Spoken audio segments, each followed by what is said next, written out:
भैया इतनी इस स्थिति में नहीं बना सकते। किरदार बड़ा शांति प्रिय किरदार है और यहाँ सर इस पल के लिए कितना इंतजार किया था और आखिरकार जो पल आ गया राम मंदिर का आप जा रहे हो, कितनी खुशी है? वो आई एम वेरी हैप्पी। वर्षों के बाद ये पल आया है और इतने लोगों ने इसके लिए क्या कितनी मेहनत की, कितना क्या कुछ किया है, बहुत अच्छा मैं फील कर रहा हूँ। तो आखिरकार आप हम लोग सभी राम भगवान के दर्शन ले पाएंगे। किसे सबसे ज़्यादा श्रेय देंगे? अरे सबसे ज़्यादा श्रेय इसके लिए प्रधानमंत्री हमारे नरेंद्र मोदी जी को जाना चाहिए। और वो सभी लोग जिन्होंने इसमें बलिदान दिए हैं और जिन्होंने आज भी इतनी मेहनत की है, इसमें सभी कुछ पूरे हिंदुस्तान को इस बात को श्रेय। नहीं, ये जो आप इस बात को ठीक कह रही हैं कि ये जो एक जन जागृति हुई है, ये धीरे धीरे हुई है। कभी भी ऐसा नहीं था कि ये नहीं थी, और कभी भी ऐसा नहीं था कि ये इस तरह चरम पर थी, अपने उत्कर्ष पर थी।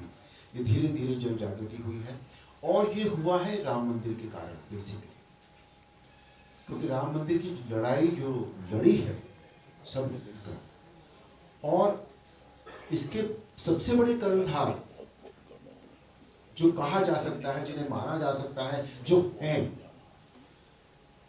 इस सारे बात का जो श्रेय है वो हमारे पीएम श्री नरेंद्र मोदी को दिया जाना चाहिए। उन्होंने इस मंदिर को बनाने के लिए जो साथियों के साथ जो लड़ाई लड़ी है, जो उन्होंने जो विल पावर जो की है कि नहीं ये काम मुझे करना है, मैं इसे करके रहूंगा, उसकी वजह से ये सब काम हुआ है। और धीरे धीरे जन जागृति होती चली गई। दूसरी बात, 2 साल पहले 2.5 साल पहले कोविड में रामायण का फिर से दिखाई गई और उस वक्त इसने वर्ल्ड रिकॉर्ड भी बनाया, तो वहां से भी ये बात दोबारा से शुरू हुई। लेकिन बेसिस का मंदिर है इस जन जागृति का टोटली। पहले कभी ये नहीं सोचा था कि इस तरह की फिल्में बनेगी, क्योंकि ये हुआ नहीं था इतने दिन से भी। जैसे पहला जो 6 तारीख जो है 695 का जो 6 है वो 1992 का है। उसके बाद 9 कब आया? 1919 में। आप देखिए 19 और 28 27 साल बाद, तो 27 साल में उस तरह की जन जागृति नहीं थी। लोगों के मन में तो था सदा, ये कभी गया नहीं। लेकिन कोई ना कोई कभी कभी कहते हैं कि चिंगारी सुलगती रहती है, लेकिन कभी कभी वो जब आग बनती, अब वो आग बनी, लेकिन पॉजिटिव रूप में, निगेटिव आग नहीं बनी। वो ये पॉजिटिव आग है जो हमारे देश को हमारी संस्कृति से जिसने फिर से जोड़ दिया। कहते हैं कि जब संस्कृति हमारे जीवन से निकल जाती है तो हम धराशायी हो जाते हैं। जैसे एक पेड़ की जड़ और हमारी संस्कृति वो एक ही बात होती है। पेड़ की जड़ जब हिल जाती है तो पेड़ सूख जाता है। वही हमारी संस्कृति के साथ होता है। जब हम अपनी संस्कृति से अलग होने लगते हैं तो हम में कुछ नहीं रह जाता। हम एक बार फिर अपनी संस्कृति से जुड़े हैं और इस बार ऐसे जुड़े हैं कि हम कभी इससे अलग नहीं होंगे। सर एक प्रश्न है, राम का जमाना पहले भी था, आज भी है और आगे भी रहेगा। जब आपका रामायण सीरियल आता तो मैंने देखा लोग भगवान का फोटो लगा के सारे काम छोड़ के लोग बैठ जाया करते थे। वही सेम दौर आज भी चल रहा, मगर थोड़ा सा जन जागृति आया है और जो रोल आपने किया है, जो चरितार्थ किया आपने रोल में, वो शायद दूसरा कोई नहीं कर सकता, ना कर पाया। उसके बारे में और आज के बारे में क्या कहना चाहिए? और रणभूमि का उद्घाटन भी होने वाला है, आप जा रहे हैं। देखिए, जो आपने सवाल पूछा है उसका जवाब तो आपने खुद ही दे दिया है कि उस समय भी यही होता था, आज भी यही है। लेकिन आज जन जागृति बहुत ज़्यादा है और बहुत अच्छी बात है ये। जहाँ तक मेरी जो आपने तारीफ़ की है उसके लिए बहुत बहुत शुक्रिया मैं कहना चाहूँगा। और मैं ये भी कहना चाहूँगा कि ये इतनी तारीफ इतने साल बाद 87 में रामायण रिलीज़ हुई थी, आज 2024 कितने साल हो गए, उसके बाद भी आज उसी रामायण की बात होती है, आज उसी अरुण गोविल की बात होती है। तो यह अरुण गोविल का काम नहीं है, ये उसका काम है। वो चाहता था कि कोई एक व्यक्ति करे और उसने मुझे ये काम दे दिया।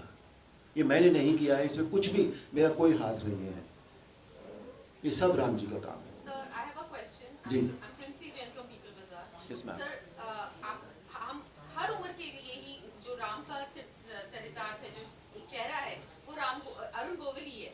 मेरे 10 साल के बच्चे के लिए भी वही है। So it is that impactful. What was your first reaction जब आपको ये पहली बार रोल ऑफर करा था, या जब उस समय आपको बताया गया था that you have to do this? Sorry, I'm taking you back in those years, but I really want to know. मैंने जैसा अभी कहा, ये डेस्टिन्ड था हाँ जी, मेरे लिए, हाँ जी, इसलिए कि मैं रामानंद सागर साहब के साथ पहले भी काम कर रहा था, रामायण से पहले हाँ जी। मैंने उनके साथ एक फिल्म भी की थी और एक सीरियल किया था विक्रम और Betal, where I played Vikram. Yes. So जब ये पता लगा कि रामायण वो बनाने जा रहे हैं, तो मेरे मन में ये आया था कि मैं भगवान राम का चरित्र करूं। तो मैं चला गया उनके पास, मैंने कहा मुझे भगवान राम का चरित्र करना है। तो वो छोटा पतला चश्मा लगाते थे, बिल्कुल ऐसे ऐसे मुझे देखा 2-3 बार ऊपर से नीचे। ठीक है, जब समय आएगा तब बताएंगे आप।